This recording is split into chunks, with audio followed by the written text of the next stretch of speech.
আল্লাহ পাক রব্বুল আলামিন কত যে দয়াময়, আবার তেমনি ভয়ঙ্কর। রহমতের নবী এশার নামাজ পড়ে আম্মাজান আয়েশার হুজরায় ঘুমায়ে গেলেন। তন্দ্রাচ্ছন্ন নবী বলেন, আমি ঘুমাইলে চোখ বন্ধ থাকে, আমার অন্তর ঘুমায় না। হঠাৎ করে রাতের গভীরে আমার কানের মধ্যে শুনি কে যেন কান্না করতেছে। নবী বলেন, আমার ঘুম ভেঙে গেল, এই গভীর রাতে কে কান্না করে? রহমতের নবী বলেন, আমি উঠলাম, উঠিয়া আমি বিছানার থেকে বের হয়ে গেলাম। নজর দিয়া দেখি আমার হুজরার পাশেই তো মসজিদে নববী। নজর দিয়া দেখি আমার এক সাহাবী নামাজে দাঁড়ায় দাঁড়ায় গভীর রাতে কান্না করে। আমি রহমতের নবী হঠাৎ চমকে উঠলাম, কোন সাহাবী এই গভীর রজনীতে কাঁদে? ভালো করে নজর করে দেখি, আল্লাহর পেয়ারা সাহাবী আমার আবু বকর গভীর রজনীতে নামাজে দাঁড়ায় কান্না করে। আমি বাহিরে অপেক্ষমান, আবু বকর হাউ মাউ করে কান্না করে নামাজ শেষ করে বের হয়। আমাকে দেখে আবু বকর আতঙ্কিত হয়ে গেল। আমি প্রশ্ন করলাম, হে আবু বকর, আপনি গভীর রাতে নামাজে দাঁড়ায় কান্না করলেন কেন?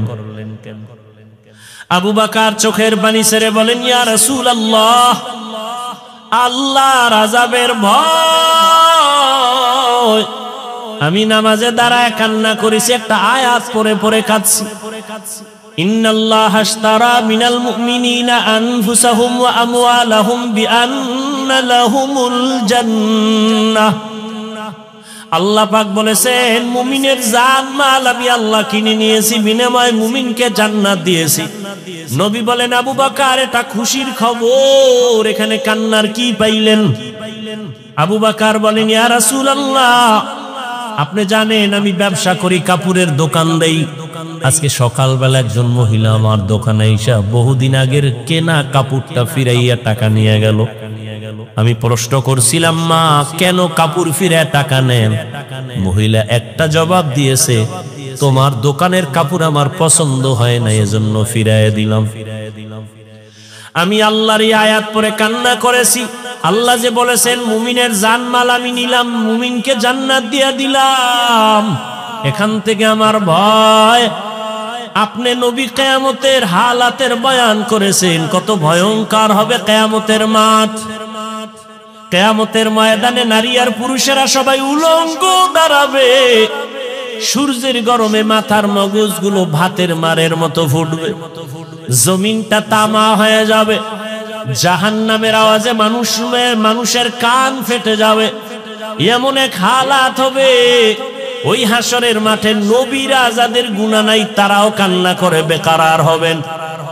ওই অবস্থার মধ্যে যখন আল্লাহ এক এক করে ডাকবেন, আমি আবু বকরকে ডাক দিয়া যদি আল্লাহ বলেন, হে আবু বকর, আমি জান্নাতের সুসংবাদ দিলাম, কি আমল করেছো?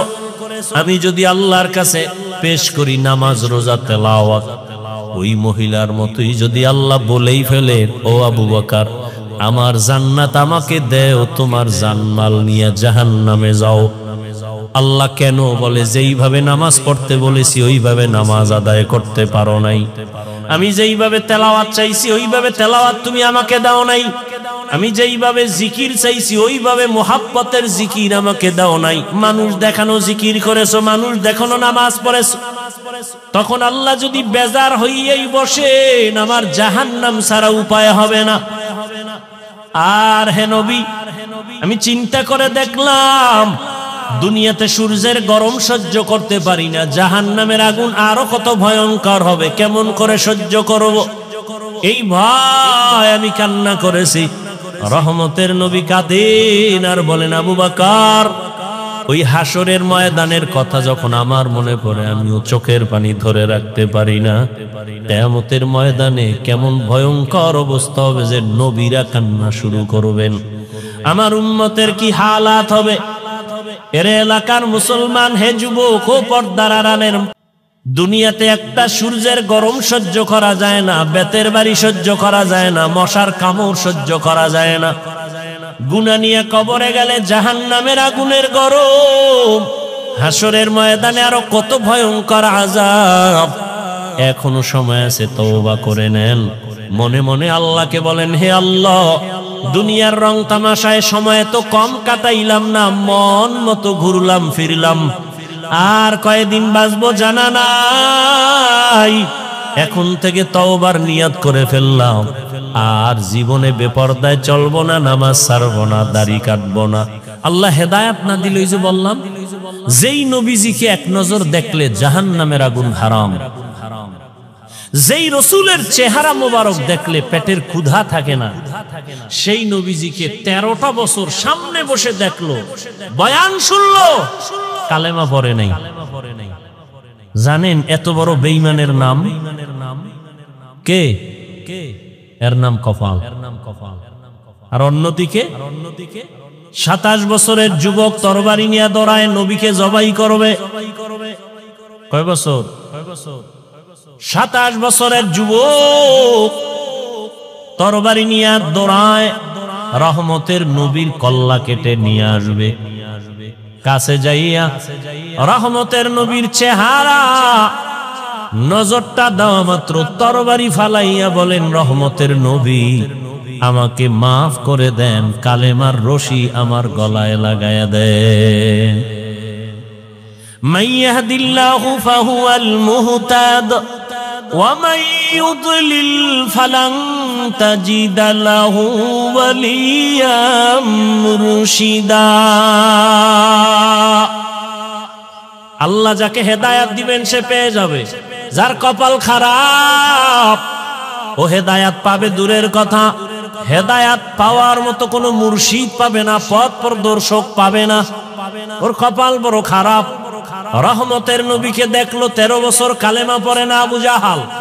আর ওমর 27 বছরের বয়স নিয়া নবীর কল্লা কাটতে গিয়া কালেমা পড়িয়া তরবারি নিয়ে আবার দাঁড়ায় গেল।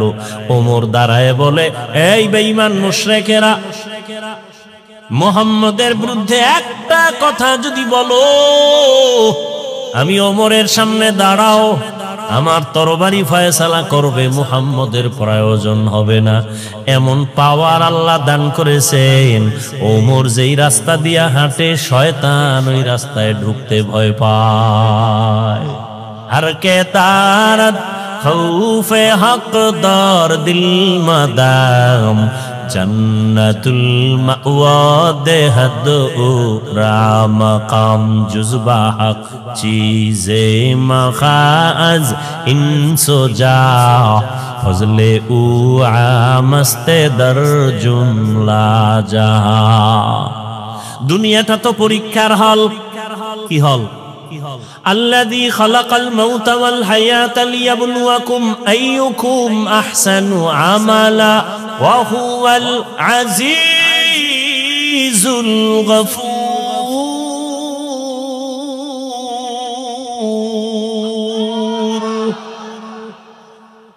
আল্লাহ বলেন, দুনিয়াটা পরীক্ষার হল, আমি আমলের পরীক্ষা নিব। পরীক্ষার হলে ঢুকার পরে প্রশ্নের উত্তর উল্টা লেখলো, বাধা দেয় না? দেয়নি? দেয়। ভালো লাগবে তাকেও কোনো আলাদা ছাড় দেয় না। দুনিয়াটা পরীক্ষার হল। পরীক্ষার হল মানে স্বাধীনতা। প্রশ্নের উত্তর ভালো লেখো, বাধা নাই, উল্টা লেখো, নিষেধ নাই। কেন পরীক্ষার হল? ফলাফলের বেলায় অনুভব করবা তুমি পাস করছো না ফেল করছো, তুমি পুরস্কার পাইবা না তিরস্কৃত হবা। পরীক্ষার হল দুনিয়াটা। এখানে কেউ নামাজ পড়বে, কেউ পড়বে না। যে পড়বে না আল্লাহ তাকে বাধাও দিবেন না, যে পড়বে আল্লাহ তাকে নিষেধও করবেন না। দুনিয়াটা পরীক্ষার হল। এখানে কেউ দাড়ি রাখবে, কেউ দাড়ি রাখবে না। যে দাড়ি রাখবে না আল্লাহ তাকে নিষেধ করেন না, বাধাও দেন না। যে দাড়ি রাখবে আল্লাহ তাকে নিষেধও করবেন না। যে দাড়ি রাখে না সেও যেই আসমানের সূর্যের আলো ভোগ করবে, যে দাড়ি রাখবে সে একই সূর্যের আলো ভোগ করবে। দাড়িওয়ালা মুমিন যেই গাছের ফল খাওয়ার স্বাধীনতা পায়, যে মুমিন না সেও ওই ফল খাওয়ার স্বাধীনতা আছে। কেন? বলে পরীক্ষার হল, বাধা দেওয়ার জায়গা না, সবাই স্বাধীন। ফলাফলের বেলায় দেখা যাবে তুমি জান্নাতি না জাহান্নামী। ফলাফলের বেলায় টের পাইবা কে পুরস্কার পাইবা, কে তিরস্কৃত হইবা। পরীক্ষার হল। মন্দিরেরও দরজা খোলা, মসজিদেরও দরজা খোলা। মন্দিরে ঢুকো বাধা নাই, মসজিদে ঢুকো নিষেধ নাই। পরীক্ষার হল। গানের বাজনা মাইক চলে, গানের প্যান্ডেল চলে, মেলার আওয়াজ চলে, নাচ গানের মাইক চলে, ওয়াজেরও মাইক চলে। এটাই তোমার পরীক্ষার হল। তুমি গানের প্যান্ডেলে ঢুকবা নাকি তুমি কোরআনের প্যান্ডেলে ঢুকবা? পরীক্ষার হল। তোমাকে স্বাধীনতা দেওয়া হয়েছে, তুমি চাইলে প্যান্ডেল গানেরটায় ঢুকতে পারো, তোমাকে বাধা দেয়া হবে না। তুমি কোরআনের বাগানে ঢুকো, তোমাকে নিষেধ করা হবে না। আসিলে স্বাগত পাবে, হেথা পাবে ঠাই। নীরবে আসন নিবা, কোনো বাধা নাই। কিন্তু ফলাফলের বেলায় রেডি থাকো, ফলাফলের বেলায় তৈরি হও। ইয়া আইয়ুহাল্লাযীনা আমানুত্তাকুল্লাহ ওয়াল তানজুর নাফসুম মা কদ্দামাত লিগাদ ওয়াত্তাকুল্লাহ ইন্নাল্লাহা খাবীরুম বিমা তা'মালুন।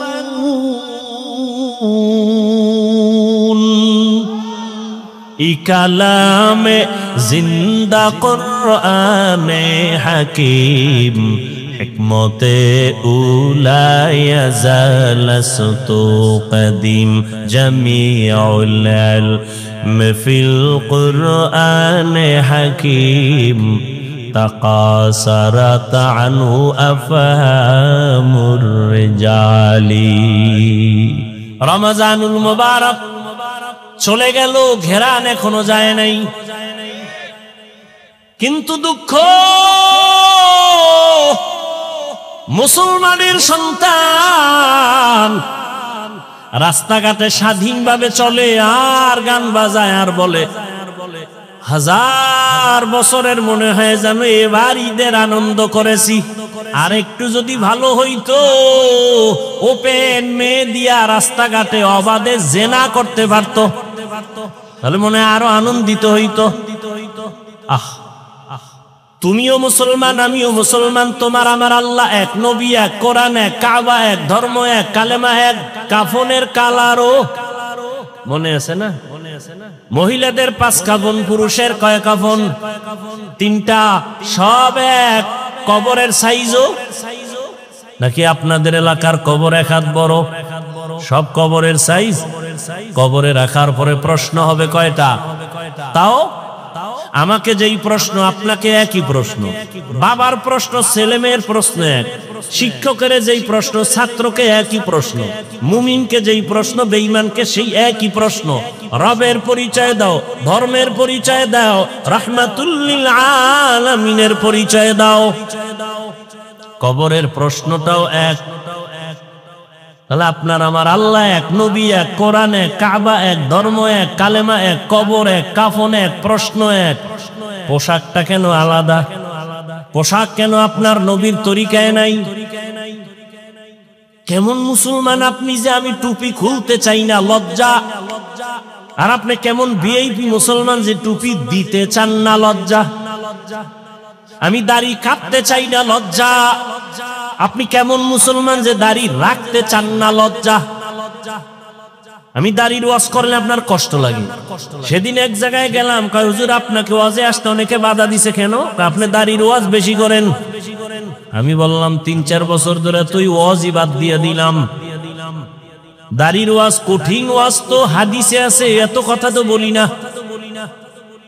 যারা দাড়ি ছোট করে রাখে, যারা পুরা ক্লিন করে, দোনো দলের গুনাহ সমান। দোনো দলের গুনাহ সমান। কবিরা গুনাহ কত টাইম? বলে 24 ঘন্টা ঘুমায় থাকলেও গুনাহ। বাইতুল্লাহর গিলাফ ধরে যদি কয় লাব্বাইক লাব্বাইক, দাড়ি কাটার গুনাহ লেখা বন্ধ নাই, অল টাইম কবিরা গুনাহ, কবিরা গুনাহ, কবিরা গুনাহ, কবিরা গুনাহ। তওবার সুইচ না দিলে ওই গুনাহ লেখা বন্ধ হবে না। আল্লাহ হেদায়েত দান করুন। আমি মসজিদে না ঢুকলে লজ্জা পাই, আপনার ঢুকতে গেলে লজ্জা হয়। আমি পর্দা না করলে লজ্জা পাই, আপনি পর্দা করতে গেলে লজ্জা পান। আপনি ভিআইপি মুসলমান। আল্লাহ হেদায়েত দান করুন। এত বয়ান, এত বয়ান, এত বয়ান, রোজার মাসটা না যাইতে বয়ান। ওরা তো আরো 3-4 দিন আগে আনছিল। আমি চিন্তা করলাম মাঠে ঢুকার সময় ওরা 3-4 দিন আগে যদি আইতাম তো আরো কত মানুষ। ঈদের সময় কত আনন্দ, শ্বশুর বাড়ি, বেআই যাবে বেআইনের বাড়ি, আগের থেকে ওয়াদা দেওয়া, জামা কাপড় সব রেডি করা, সেখানে কত আনন্দ, শালি দুলা ভাইয়ের আনন্দ, সেটা এক অপরিসীম অকল্পনীয় আনন্দ। এ বাদ দিয়ে আইবো হজে 3 দিন আগে আইলে তো পাওয়াই যেত না আল্লাহর বান্দাদেরকে। সব আত্মীয় স্বজনের বাড়ি আনন্দ মিছিল আছে। আজকে কিছু হয়েছে, কেমনে কেমনে আইছে আল্লাহ ভালো জানে। আল্লাহ সবাইকে হেদায়েত দান করুন। ভাই মনে তো ভাবি আমরা বড় কামিয়াব হয়ে গেছি, কঠিন, বড় কঠিন। আপনি একটু চিন্তা করেন, আপনি চরমনের মুরিদ, তাবলিগওয়ালা, দেওবন্দি, সারসিনার মুরিদ, আপনার ছেলে মেয়ের অবস্থা কি একটু খেয়াল করেন তো। আপনি যে নিজেরে মহা বড় মনে করতেছেন, খুব সফল মনে করতেছেন, আপনার মাইয়া ফোলার হিসাব লন তো কি, আপু ওদের হালাত কি, আপনার সংসারের হালাত কি, আপনার ব্যবসার হালাত কি, আপনার ফুল ফ্যামিলির কি অবস্থা, রসুলের আদর্শ কই, তারা কই। জিন্দেগি মে বন্দেগি তু করনা হে, जिंदगी में बंदगी तू करना है, जिंदगी बे बंदगी शर्मिंदा है, जिंदगी बे बंदगी शर्मिंदा है।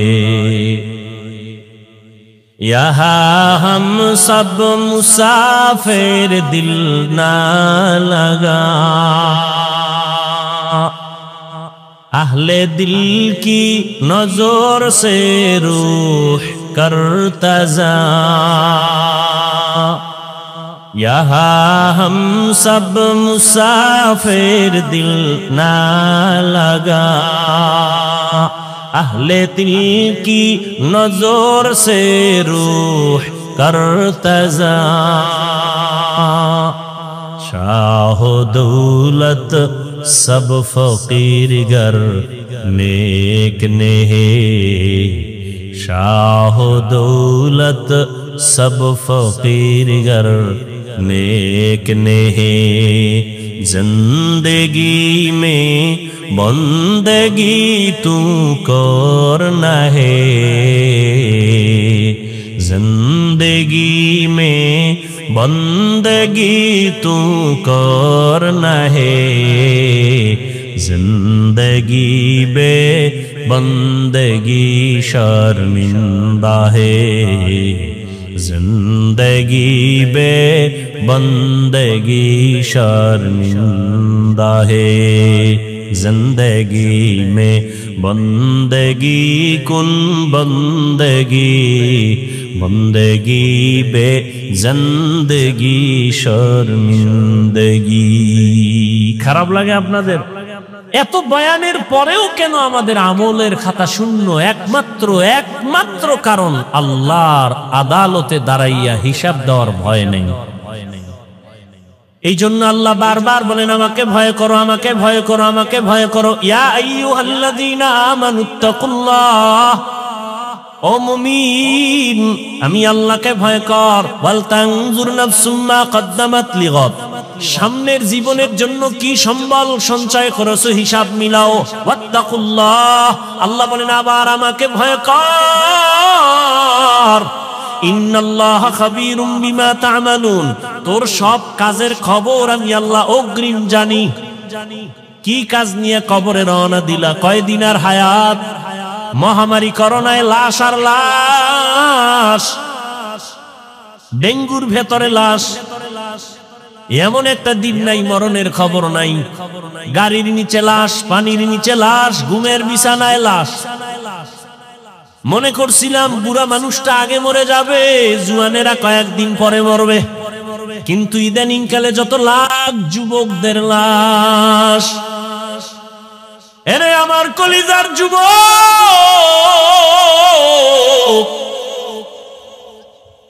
যৌবনটারে কোন কাজে ব্যয় করেছো? আল্লাহর আদালত থেকে পালাবার উপায় নাই। কয়দিন আর বাহাদুরি করবা? এমন জীবন গড়িয়া কবরে যাও যে দুনিয়ার সবাই তোমার মরণে কান্না করবে, দোয়া করবে। আকাম কইরা মোবাইল চালাইয়া চেহারাটারে নষ্ট করে ফেলেছো। চেহারার দিয়ে তাকাইলে মায়া লাগে না, অথচ যুবকের 40 বছর পর্যন্ত চেহারা নষ্ট হবে না, কোনো ক্রিম লাগবে না, মেডিসিন লাগবে না। ও যুবক, বলো তোমার 40 বছরের আগে চেহারা কেন নষ্ট? তোমার চেহারার মধ্যে কেন নূর নাই, কোনো আলো নাই? তোমার চেহারা দিয়ে তাকাইলে মায়া লাগে না কেন?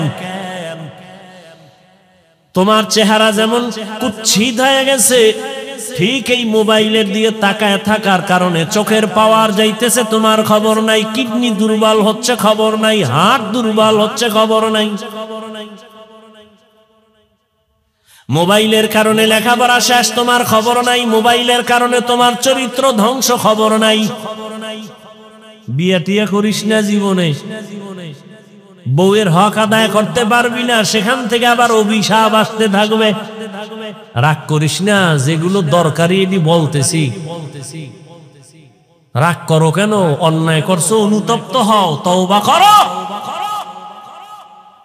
স্ত্রীর হক আদায় না করলে সেখানে তুমি আসামি। সন্তানের হক আদায় করতে না পারলে তুমি আসামি। আমি তো সারা দেশে বলি, বহু বুজুর্গ, বহু আল্লাহওয়ালা, বহু পাগড়িওয়ালা, বহু জিকিরওয়ালারা কিয়ামতের দিন জিকির করিয়াও জাহান্নামে যাবে সন্তানের হক আদায় না করার কারণে। মাঝে মাঝে বলি, ওই তাবলীগওয়ালা, ওই পীরের মুরিদ, ও মক্কার হাজী, তোমার ইমানের পাওয়ার কত? টের পাওয়া যাবে মাইয়া বলার বিবাহের সময়। হাজী সাহেবের ইমানের পার্সেন্ট কত? কয় টের পাওয়া যাবে মাইয়া বলার বিয়ার সময়। উপরে উপরে বলে কিচ্ছু চাই না, ভেতরে ভেতরে বলে এটা দিল না কেন? এটা কি মানবতা হলো? এটা দিল না কেন, সেটা দিল না কেন? গায়ে হলুদ ছাড়া বিয়া হয় না হাজী সাহেব।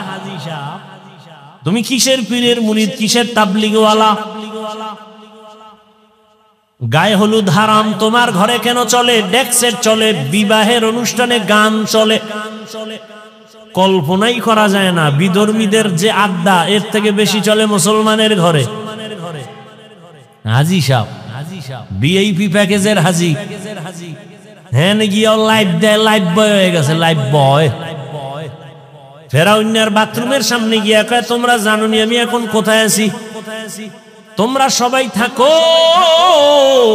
আমি মক্কা নগরীর ফেরাউনের বাথরুমের সামনে আসছি হাজী হওয়ার জন্য। লাইভে থাকো, আমি ভিতরে গিয়েও লাইভ দিব।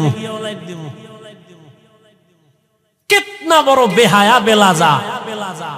রসুলের রওজায় গেলে মানুষ কান্না করে বেহুশ, কিন্তু কত নিমক হারামরা ওখানে গিয়া মোবাইলে লাইভ দেয়, কান্নাকাটি নিজেরটাও নাই, অন্যের কান্নাও বন্ধ করে দেয়। হজ করতে গেছে, আল্লাহ হেদায়েত দান করুন। আল হাজ না বললে মেজাজ গরম হয়ে যায়, কেমন আজি? রসুলের সহিহ হাদিস বলার সময় নেই। কিয়ামতের দিন নিরেট আলেম জাহান্নামের হ্যান্ডকাপ লাগায় দিবে আল্লাহ। নিরেট ওনার আলেম হওয়াতে ভেজাল ছিল না। দুনিয়ার সব মানুষ বলবে ভালো আলেম, কিয়ামতে আল্লাহ বলবে রে জাহান্নামের হ্যান্ডকাপ লাগা ধর। দুনিয়ার সব মানুষ বলে পিওর শহীদ, আল্লাহ কিয়ামতের ময়দানে বলবে শহীদ আয়, জাহান্নামের হ্যান্ডকাপ লাগায় জাহান্নামে নিয়ে যাও। কারণ শহীদ হইছে মানুষ তাকে বীর যোদ্ধা বলবে এই সুনামের জন্য। মাওলানা হইছে মানুষ তারে মাওলানা বলবে, আলেম বলবে এই সুনাম অর্জনের জন্য। দানবীর দান করছে তাকে সবাই শিল্পপতি বলবে এই সুনামের জন্য। এর ধর, এদের যদি হালাত হয় আপনার আমার উপায়। এই জন্যই তো সাহাবায়ে কেরাম মৃত্যু পর্যন্ত শুধু কান্নার আওয়াজ, শুধু কান্নার আওয়াজ, কান্নার আওয়াজ। ও তাবলীগওয়ালা ভাই, ও পীর সাহেবের মুরিদ, ও হাজী সাহেব, ভালো করে মনে রাখেন, কিয়ামতের ময়দানে সন্তানের হক আদায় না করার কারণে আপনি হাসরের ময়দানে জাহান্নামের হ্যান্ডকাপ আপনার হাতে লেগে যাবে। জান্নাতে তো সোজা না। ইয়া আইয়ুহাল্লাযীনা আমানু কু আনফুসাকুম ওয়া আহলিকুম নারা ওয়াকুদুহান নাস ওয়াল হিজারা আলাইহা মালাইকাতুন গিলাযুন শিদাদুন লা ইয়াসুনাল্লাহা মা আমারাহুম ওয়া ইয়াফআলুনা মা ইউমারুন।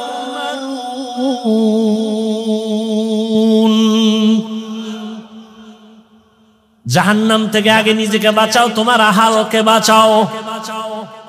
নিজে বাঁচলে হবে না, আহালকে বাঁচাও। এরে আমার কলিজার যুবক, আমি এতক্ষণ চিল্লাইতেছি, একবারও বলি না তুমি তাবলীগে না গেলে জাহান্নামে যাইবা, বলছি? তুমি পীরের কাছে যদি না যাও জাহান্নামে যাইবা, বলি নাই? তুমি যদি কওমি মাদ্রাসায় না পড়ো জাহান্নামে যাইবা, বলি নাই? বরং আমি বলি সারা দেশের যুবক, তুমি স্কুলে পড়ো, কলেজে পড়ো, চাকরি করো, ব্যবসা করো, ডাক্তার হও, ইঞ্জিনিয়ার হও, প্রফেসর হও, তোমাকে ধন্যবাদ জানাই গেলাম। তুমি একজন ডাক্তার হও, বাধা নাই। তুমি ইঞ্জিনিয়ার হও, বাধা নাই। তুমি প্রফেসর হও, বাধা নাই। তবে এক জায়গায় বাধা, বেয়াদব হইও না রে বাবা।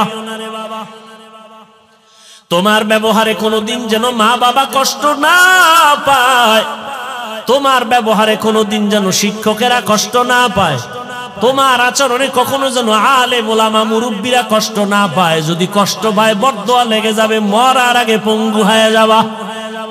মা বাবার বরদোয়া লাগলে জীবন শেষ। শিক্ষকের বরদোয়া যদি কপালে লাগে লেখাপড়া ধ্বংস। আলেম ওলামার বরদোয়া লাগবে তো তোর চরিত্র ধ্বংস। স্কুলে পড়ো, ডাক্তার হও, তবে আদওয়ালা ডাক্তার হও, আদর্শবান ডাক্তার হও। মা বাবার দোয়া, শিক্ষকের দোয়া, উলামায়ে কেরামের দোয়া নিয়ে আগাও। জীবনটা ফুলের মতো হয়ে যাবে। ডাক্তার হলো দেখবা সম্মানের সীমানা নাই। বিদেশে তোমাকে হায়ার করে নিয়ে যাবে ডাক্তার। এরকম ডাক্তার আমগো দেশে নাই।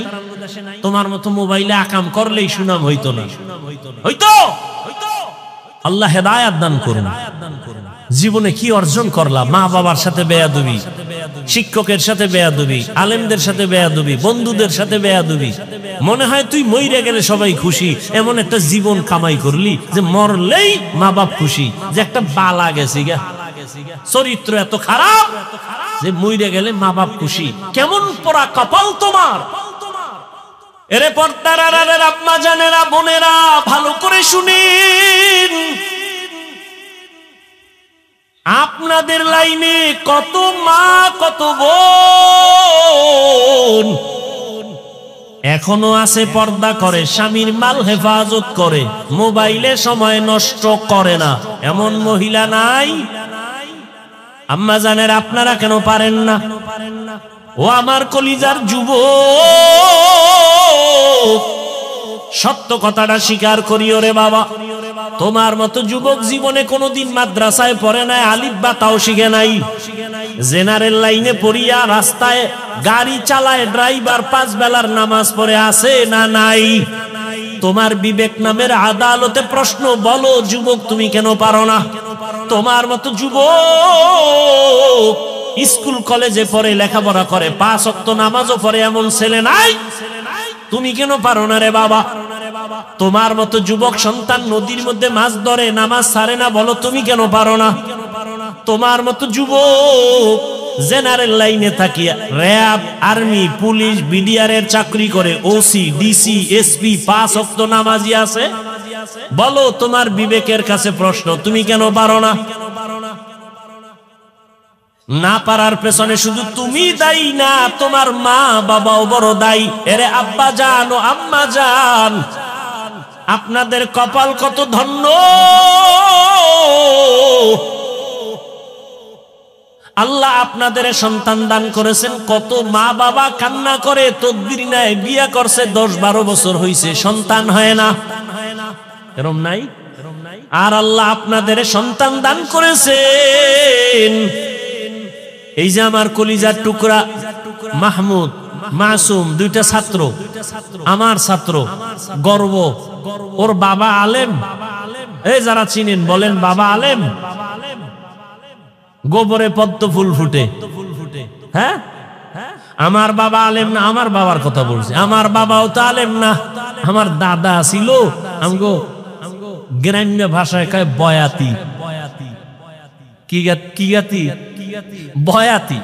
দাদা কণ্ঠ দিয়া টান মারলে এলাকার সব নারী পুরুষ এক জায়গায় হয়ে যায়। যেই কণ্ঠ, আমার বাবার কণ্ঠ সুন্দর, চাচার কণ্ঠ, ছোটবেলা কবিতা পড়তো শুনতাম, দুপুরে খাইয়া শুয়েই কবিতায় টান মারতো। যে দাদার বাবার একটা টান। চরমনায়ের জমিনে ঘুমন্ত সৈয়দ ইসহাক রহমাতুল্লাহ আলাইহির হাতে গড়া কলিজার টুকরা কেওড়া বুনিয়ার পীর আব্দুর রশিদ রহমাতুল্লাহ আলাইহি, তার নেক নজর লাগছে, সোয়া লাগছে তো দিনের আলো কলিজায় ঢুকে গেছে। আমার বাবা আলেম যদি হতে পারেন নাই, কিন্তু তিনটা সন্তানকে আলেমের রাস্তায় নিয়ে আসছেন। এটা কি চরমনাই কেওড়া বুনিয়ার অবদান না? তোমাকে অ্যালার্জি কেন? এই চরমনাইয়ের সোহবতে থাকার কারণে হাজারো সন্তান, বাবা দুনিয়াদার, সন্তান দিনের পথে আসছে। মিথ্যা। আল্লাহ কারে দিয়ে হেদায়েতের দরজা খুলবে বলা যায় না। নিজের চিন্তা করো, আর একজনের উপর আঙ্গুল তুলো কেন? আল্লাহ হেদায়েত দান করুন। এরে নবীর উম্মত, ওরে পর্দার আড়ালের আম্মা জান, আপনার জীবনটা কতই যে ধন্য। আপনারা নবীদের মায়ের মতো দামি মা, জমিনে কোনো মা নবী না, তবে সব নবীদের মা আপনাদের মতোই মা। সাহাবায়ে কেরামদের মায়ের মতো আপনারা মা। হাফেজে কোরআন এখানে 4টা না 5 জন সন্তান, 4 জনের মাথায় পাগড়ি দিলাম, কোরআনওয়ালা হাফেজ হয়ে গেছে। এদের সিনার ভেতরে 30 পারা কোরআন আল্লাহ মুখস্থ করায় রেখেছেন। এদের মা, এদের বাবা কত ধন্য। আজ গলাচিপার এই মাঠের ভেতরে হাজারো হাজারো আল্লাহর প্রিয় বান্দাদের সামনে তাদের মাথায় পাগড়ি কেন? বলে তারা কোরআনের হাফেজ হয়েছে। খবর নিয়ে তাকাইয়া দেখো, আজ ওদের মা বাবার ঈদের মতো আনন্দ। মহিলা সবার কাছে বলে, জাননি আমার ছেলে আজ পাগড়ি নিয়েছে, কোরআনের হাফেজ হয়েছে। বাবাই সবার কাছে আনন্দ করে, আমার ছেলে আজ হাফেজে কোরআন। এরে আম্মা জানেরা, আপনাদের জীবনটা তো ধন্য। আপনারা খাদিজা রাদিয়াল্লাহু তাআলা আনহার মতোই তো নারী, বড় দামি। আয়েশা রাদিয়াল্লাহু আনহার মতো দামি নারী, ফাতেমা রাদিয়াল্লাহু আনহার মতো দামি নারী। আপনাদের সম্মান কত? কিয়ামতের ময়দানে কোটি কোটি কোটি কোটি মানুষের সামনে আল্লাহ যখন জিজ্ঞাসা করেই ফেলেন, যদি ও হাজারো কোটি মানুষের মাঝে আমি একজন ব্যক্তিকে দেখতে চাই, আমার মুহাম্মদ, আমার প্রিয় নবী,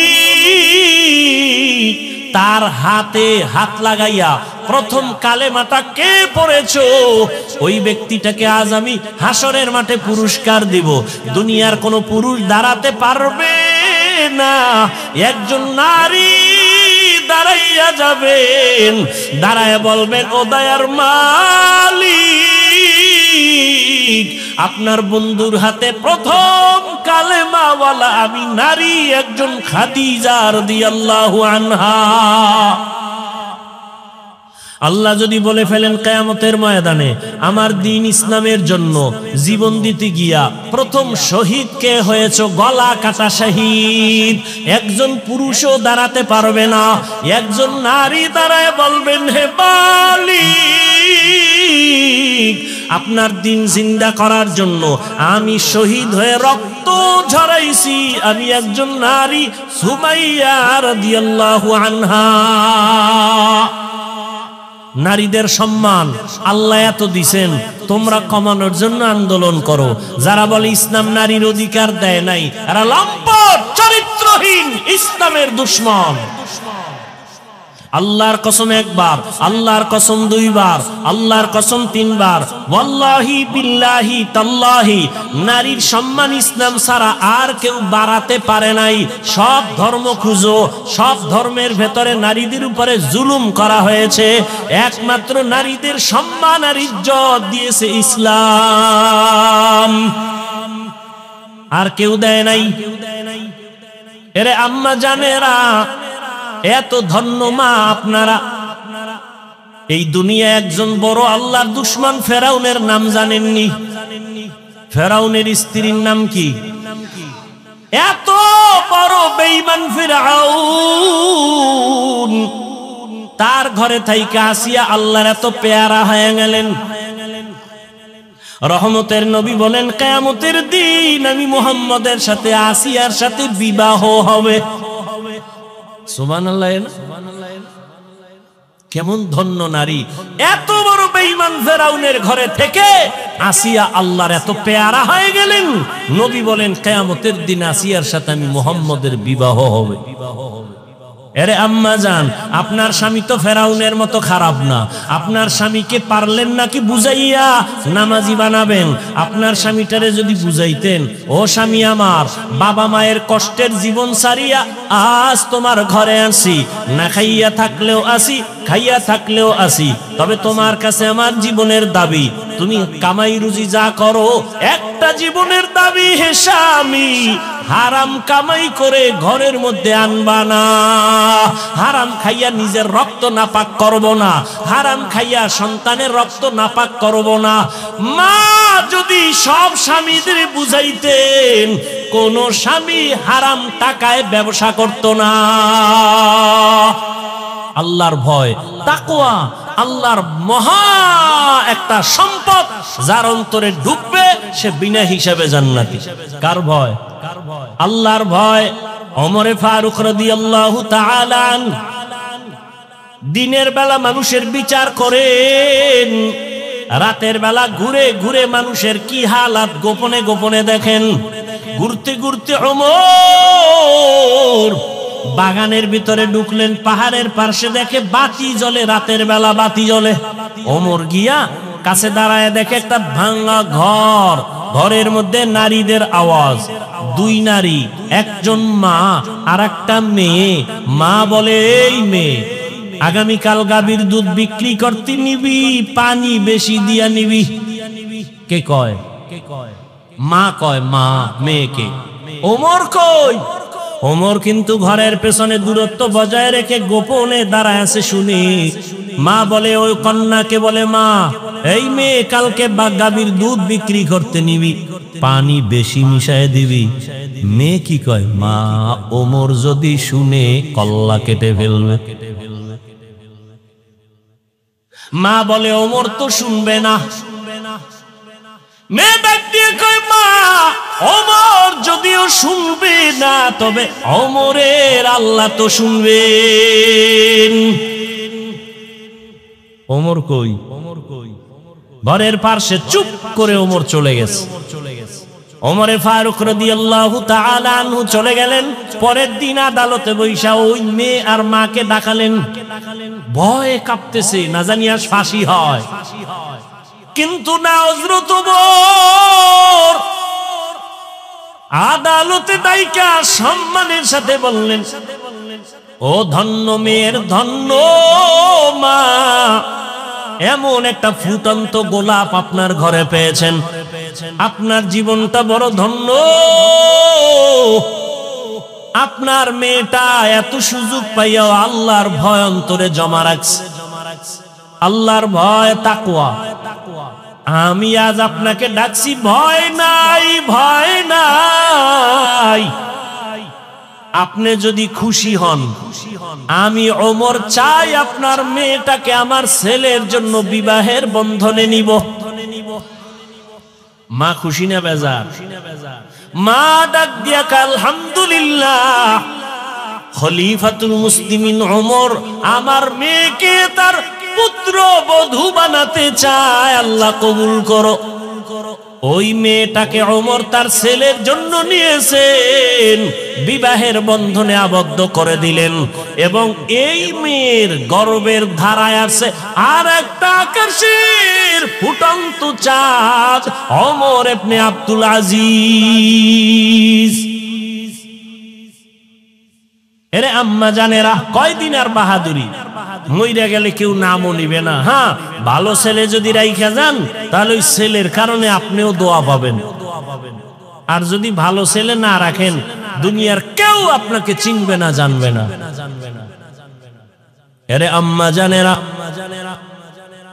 আপনার মতো কত মা এখনো আছে, পর্দা করে, হালাল ভাবে চলে, স্বামীর মাল খেয়ানত করে না, মোবাইলে সময় নষ্ট করে না। আপনি কেন পারবেন না? তওবা করে নেন। ও আমার কলিজার যুবক বাবারা, এখনো সময় আছে, মনটাকে বুঝাইয়া তওবা করো। তোমার মতো যুবক স্কুল কলেজে পড়ে, নামাজি, অভাব নাই, তুমি কেন পারবা না? মনে মনে আল্লাহকে ডাকো, হে মালিক, জীবনে মনের চাহিদা পূরণ করতে গিয়া কত দাড়ি কাটলাম, কত নামাজ ছাড়লাম, বেপরদায় চললাম, কত পার্কে পার্কে ঘুরলাম। আজ থেকে তওবা করতে চাই, আর দাড়ি কাটবো না, বেপরদায় চলবো না, মা বাবার সাথে বেয়াদবি করবো না, নবীজির আদর্শ মানিয়া চলবো, উলামায়ে কেরামের পরামর্শ নিয়ে চলবো, শিক্ষকের দোয়া নিয়ে চলবো। আল্লাহর কাছে খাঁটি মনে যদি তওবা করতে পারো, তুমি ডাক্তার হলেও তোমার জীবনটা ধন্য হয়ে যাবে, ইঞ্জিনিয়ার হলেও তোমার জীবন ধন্য, তুমি প্রফেসর হলেও তোমার জীবনটা বড় ধন্য হবে। ও বৃদ্ধ বাবাজি, আপনার মতো কত বাবারা মসজিদে গিয়া 5 বেলার নামাজ আদায় করে, আপনি কেন পারবেন না?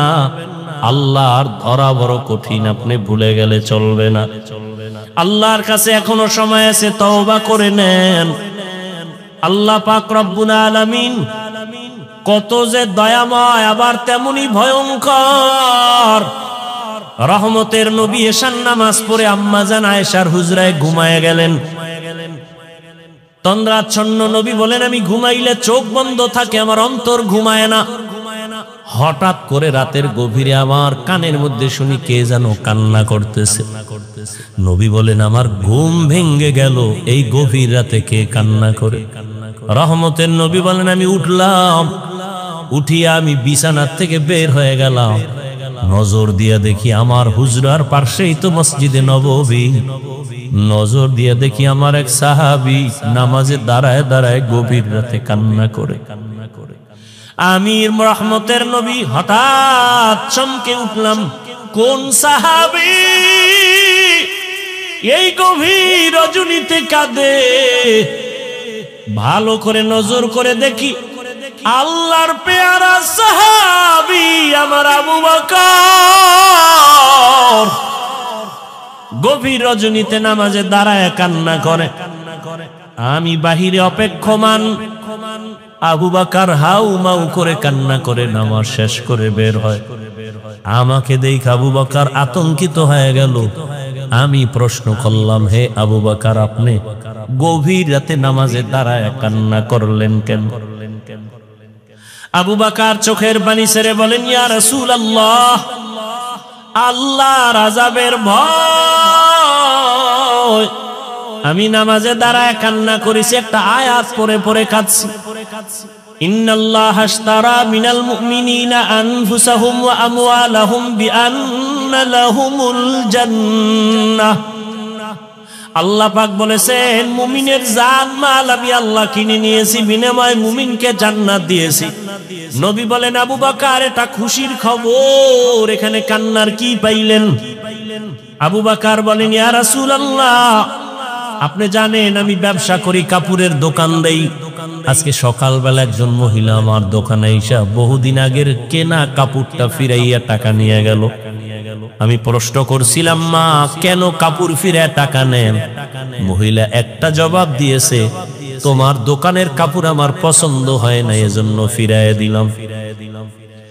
আমি আল্লাহর এই আয়াত পড়ে কান্না করেছি। আল্লাহ যে বলেছেন, মুমিনের জানমাল আমি নিলাম, মুমিনকে জান্নাত দিয়া দিলাম। এখান থেকে আমার ভয় আপনি নবী কিয়ামতের হালাতের বয়ান করেছেন, কত ভয়ঙ্কর হবে কিয়ামতের মাঠ। কিয়ামতের ময়দানে নারী আর পুরুষেরা সবাই উলঙ্গ দাঁড়াবে। সূর্যের গরমে মাথার মগজগুলো ভাতের মারের মতো ফুটবে, জমিনটা তামা হয়ে যাবে, জাহান্নামের আওয়াজে মানুষের কান ফেটে যাবে।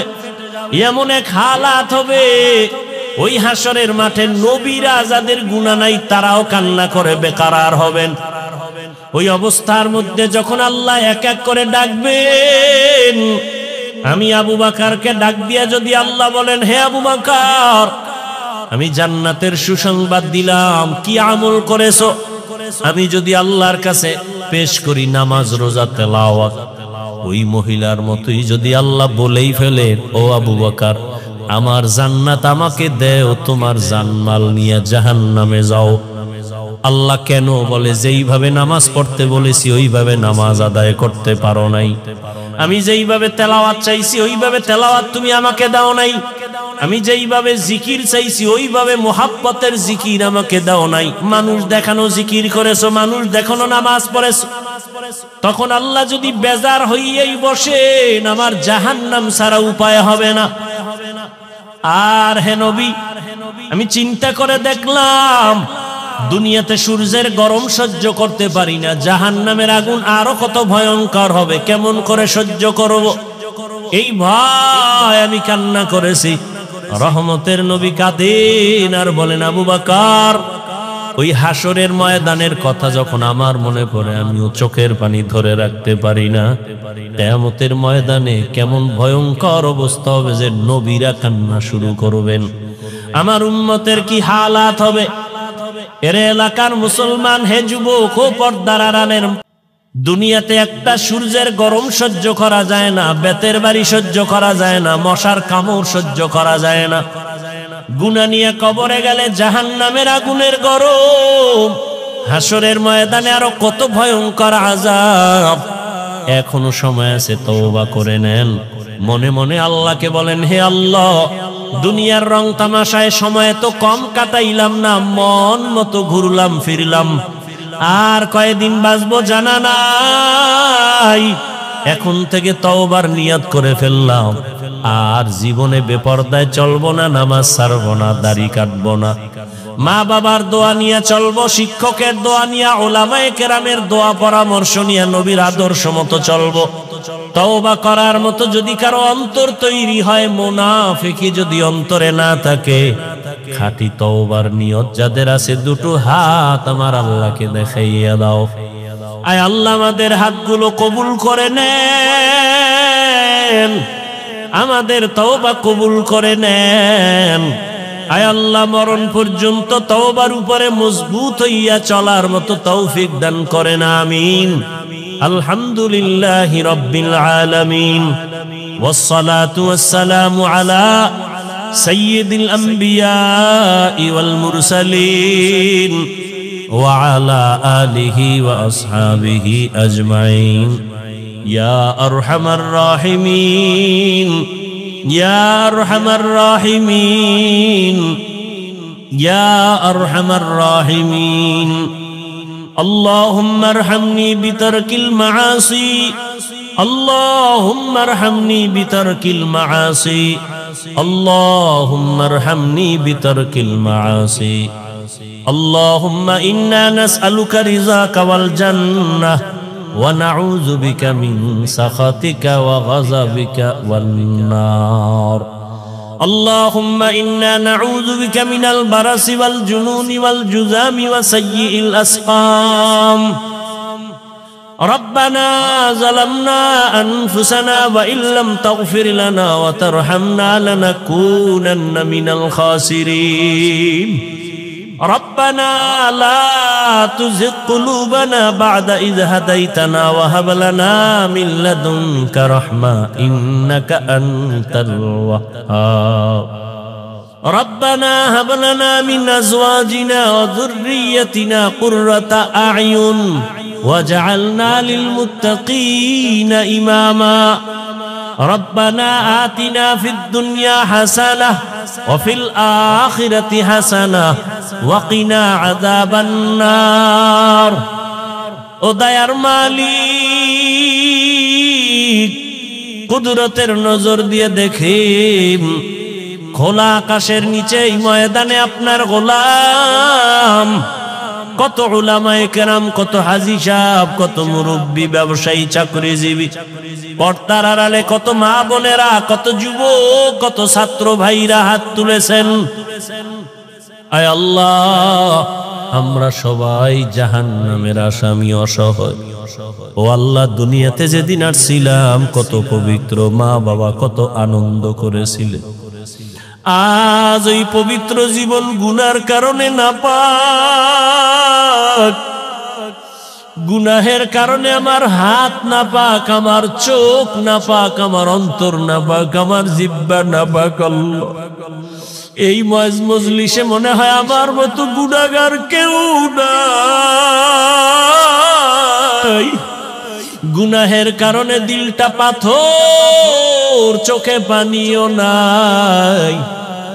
কান্নাওয়ালা চক্ষু দান করেন আল্লাহ, কান্নাওয়ালা চক্ষু দান করেন আল্লাহ, কান্নাওয়ালা চক্ষু দান করেন আল্লাহ। ফিলিস্তিনের জমিনে কান্নার আওয়াজ, মায়ের সামনে সন্তানকে জবাই করা হয়, সন্তানের সামনে মাকে ধর্ষণ করা হয়।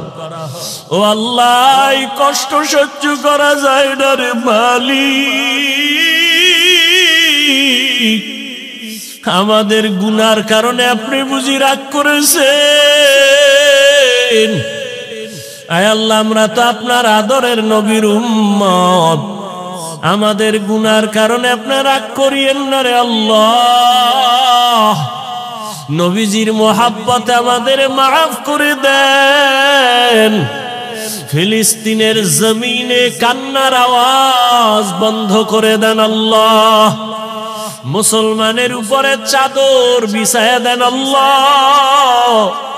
রহমতের দরজা খুলে দেন, জালেমদের ধ্বংস করে দেন আল্লাহ, জালেমদের ধ্বংস করে দেন আল্লাহ, জালেমদের ধ্বংস করে দেন আল্লাহ।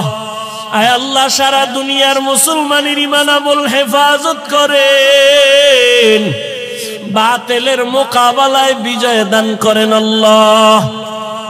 বাংলাদেশ শান্তির দেশ বানায় দেন, জুলুম থেকে দেশ ও জাতিকে হেফাজত করেন।